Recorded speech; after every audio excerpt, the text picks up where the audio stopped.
only know them by name. Good, good. Or flowers. How about 10 or more? All right, keep going. How about 15? Okay, well that's okay. The point is you at least know your friends. You know who they are. You know them by name. And sadly, research shows that about 90% of our kids or grandkids right now, by the time they're 6 years old, usually maybe even 4 or 5, can correctly ID logos like Coca-Cola, Disney, all those. But most of them don't know the name of one tree or shrub or flower in their yard or their neighborhood. And people say, well, maybe they don't have any. I said, every city has trees. Every place has some.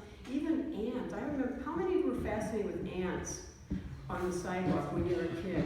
I almost got run over by a bike once. I wouldn't get out of the way because I had such a good view into this anthill on the sidewalk.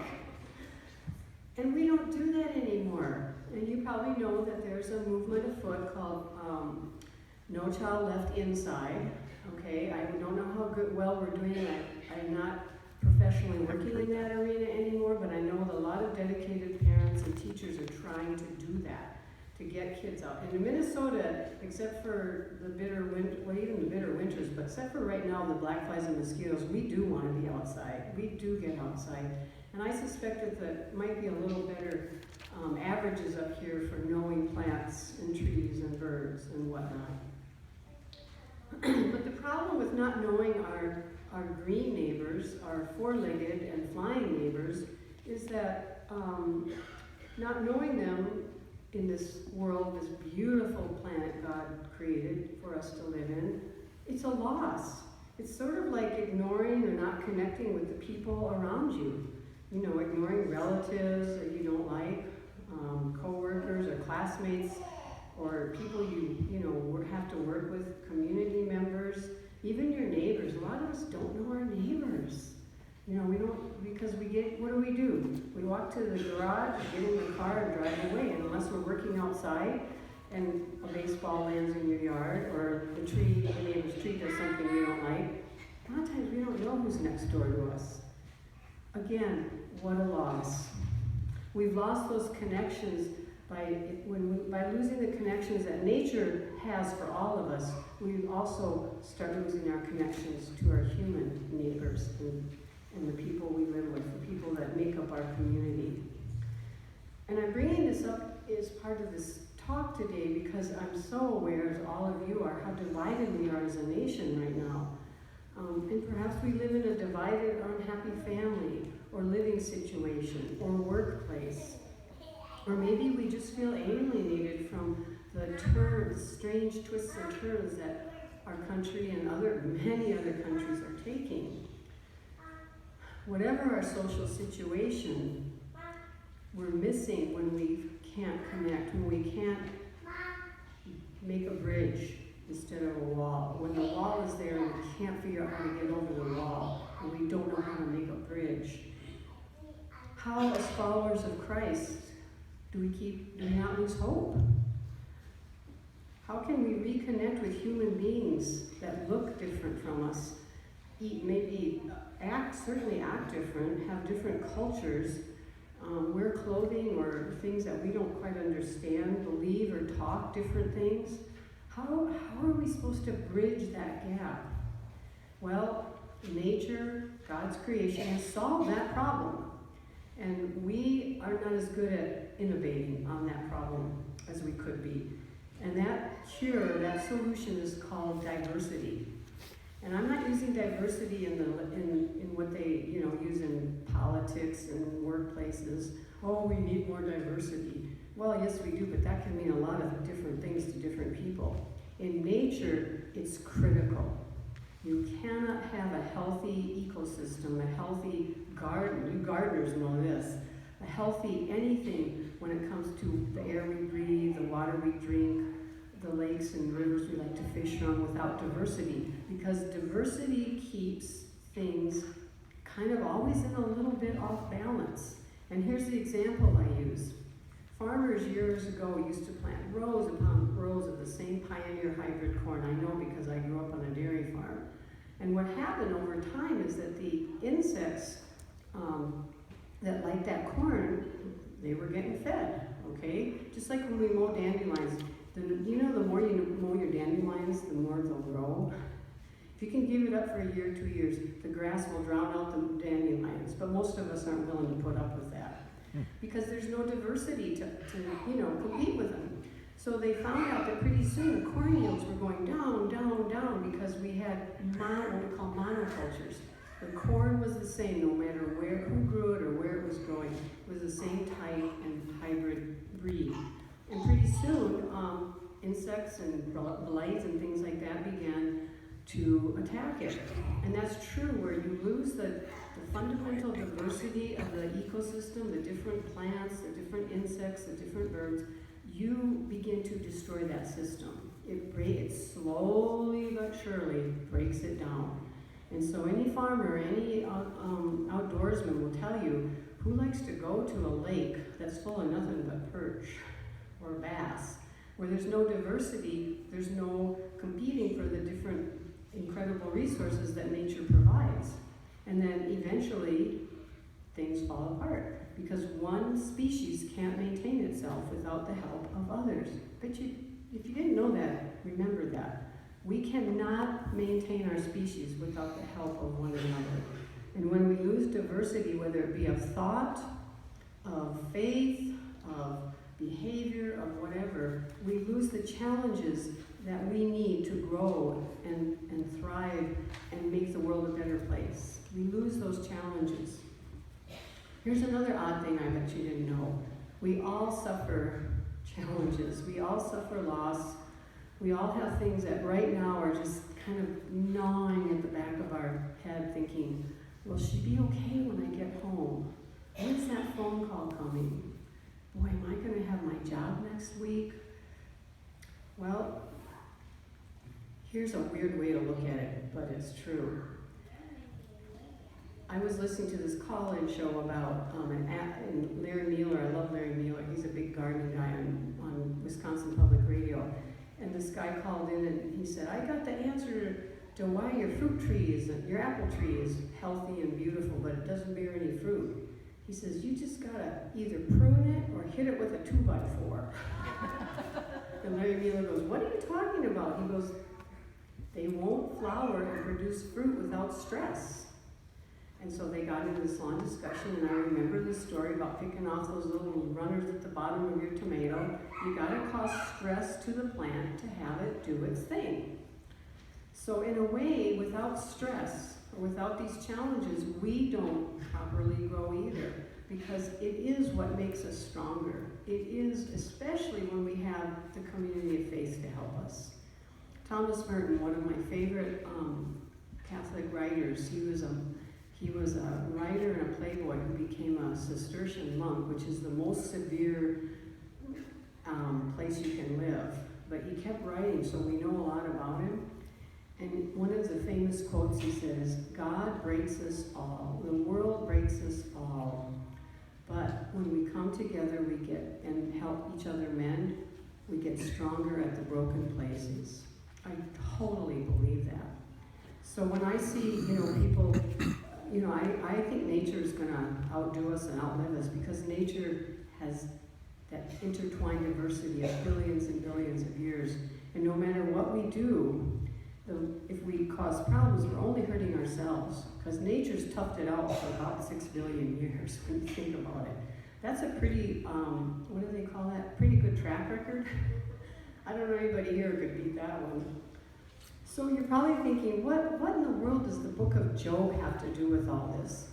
Well, I'm going to read my favorite chapter of Job. How many of you know the book of Job? Just raise your hand if you've at least heard the guy's problems.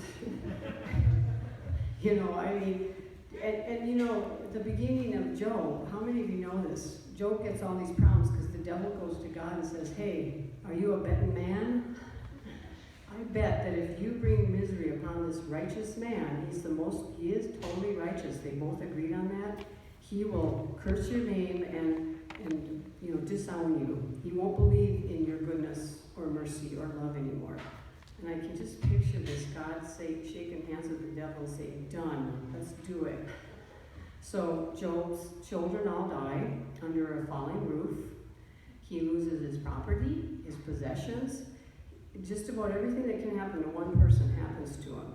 And all these, and he gets covered with sores. Burning, oozing sores. Doesn't that sound fun? And all he's really got left is a very crabby wife who keeps telling him to disavow God, and 3 friends who come to try to comfort him, but end up really not helping at all. And so finally, after 37 chapters of anguish in Job, we get to chapter 38, where God finally, in the form of a whirlwind, answers Job's questions. Here's what God says. Then the Lord finally spoke to Job out of the whirlwind, out of the storm. And I'm reading from the New International Version if you want to follow along.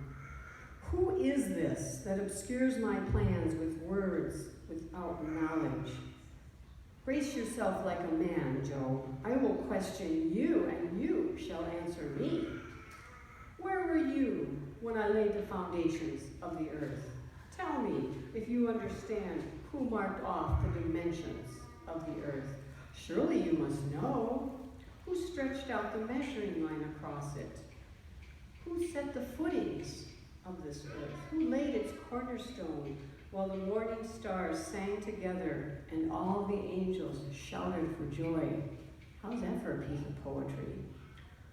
Who shut up the sea behind doors when it burst forth from its first womb? Where were you when I made the clouds its garment and wrapped it in thick darkness?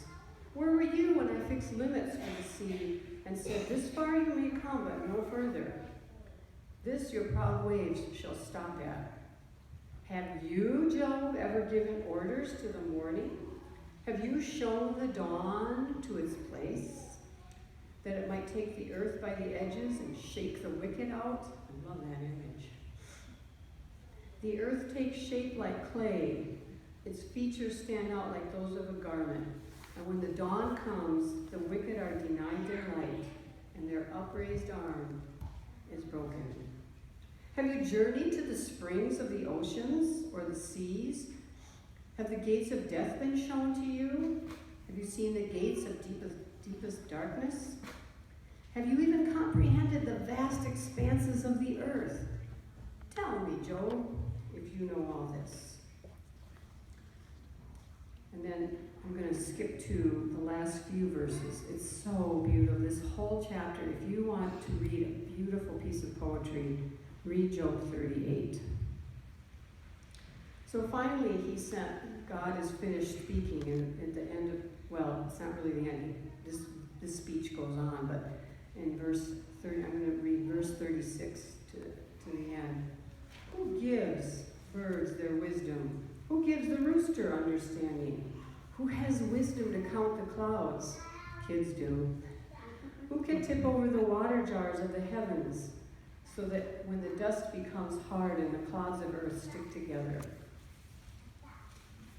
Can you get the attention of the clouds? Can you commission a shower of rain?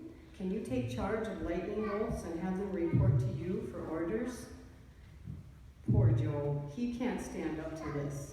I'm sure he's sitting down by now. Well, when I first read that as a student, I was like, boy, God just flunked pastoral care. I mean, come on, this guy is hurting so bad. He finally gets the world out of the world in the voice of God to answer. And what does God talk about? Nothing but nature. It makes no sense. It made no sense. Well, it made sense to me in a very visceral way because I couldn't stop reading it because I was always smitten with nature. And it sounded like those guys really knew nature. They figured a lot of stuff out. I mean, I showed some of these passages to a geologist and they said, how'd they know all that stuff back then? So it wasn't just like, made up stuff. Somebody who wrote this really observed the ways of nature. So, okay, so here is God flunking Psychology 101, not making Job feel better. but the whole point of this is, when is Job going to give up his faith? When is he going to say, I've had enough? This God that I believe in is it's hokey. It doesn't make any sense. Because doesn't God punish the evildoers and reward the righteous? That's what his friends are saying the whole time. They said, Job, you must have done something bad. Because we thought you were the most righteous guy that we know on the face of this earth in our little area. And you must have done something bad because God's punished you for a reason. And Job keeps saying, no, I don't know. It can't be. So, surprise, surprise. God answers with what do we call it, a conundrum. Something we have to figure out. So, by the way, whatever I'm saying on this is not the last word, okay? I don't know exactly what the meaning is, but I can, take a hit at it. Okay, the storyteller, whoever wrote, oh, by the way, did I tell you that Job is the oldest narrative in the Bible? It predates Genesis. It predates Exodus. It was a tale that had been passed on orally so long that when the Jewish rabbis decided when to write down all the books of the Old Testament, they threw in Job because it was so old. And I'm glad they kept it. But what lessons we have yet to learn from it. So the whole point of this, if you read on, is that there's no humans mentioned in this story, in the God's reply. Humans are not the center of the universe. As God is telling Job all these things about the amazing creation, Job is like, he's not in the picture, okay? It places the creator and the creation in the center of things, not human endeavors. Now that's not to minimize or put down human beings, because we have done some pretty amazing things, both good and bad. But the whole point is to look, again, get a different view on how ancients saw God and saw their relationship to God. So what can we take away today from the voice in this divine whirlwind? Well, I'm an ex-teacher, and so I like to do hands-on stuff. So to me, because when I first read this, I was so overcome with wonder and just stricken by the beauty of this passage. And I thought, hey, that's what we need more of in this world. Okay, prayer, singing, it all brings out, I think, a sense of wonder, but nothing like nature, being in nature does. I'm one of these people, I just faint if I see a new wildflower. I mean, one that I've never seen before. Or when I'm working with kids and they run up to me and shove something in my face they found in their log and say, what is it? And I'm like, well, if you get it out of my eyeball, I could tell you. But that's the wonder that I experience when I'm out in nature with adults or kids. And I'm not saying you should be like that, or you should go out in nature more. That's not the point. The point is regain our sense of wonder. So instead of wondering if that stranger is going to hurt us, or wondering what that person with the hijab is going to do, or wondering if it's safe to go outdoors or fly overseas, replace it with that sense of wonder. Take a kid, I'll tell you, everybody here, borrow a kid or a grandchild, and take them out in the woods. And let them, you start to see things from their viewpoint. Everything's new to them. Everything's just a source of wonder. Within minutes, your stress will be gone, your brain will have brushed all the cobwebs away, and you'll be totally focused in the here and now. That's what I think God wants us to do, is enjoy what we have in the here and now. Use that sense of wonder to begin enjoying life and not worry about it. And I'm going to speak, because ask Carrie, I'm the world's biggest worrywart. But nature has taught me to just, relax, lean back, hang in there, just be in the moment. And if I need a kid to do that with me, or a dog, walking my dog, I'm going to do it. I think the most healthiest habit I have is my nightly walk, because I just calm down and clean out the day's stuff. It's sort of like shaking the dawn, shaking out, the bad stuff. The problem with our everyday life is we become more attuned to acquiring things and fixing things, buying things. We've lost the wonder of things in nature and in each other. Sometimes just sitting down for a cup of coffee with a friend and talking about anything and everything is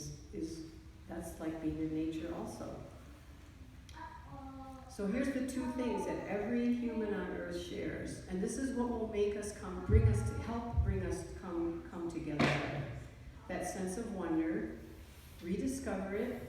If you have it, grab a kid, or someone in a wheelchair, or someone disabled, or even a pet, and just go outside and see what happens. Or go around the outside of your house and look at what's growing there or happening there. Let's keep our sense of wonder before adulthood and trauma takes it all away. The other thing we all have in common is grief. It's that brokenness I referred to with Thomas Merton. Well, guess what heals the grief? Coming together.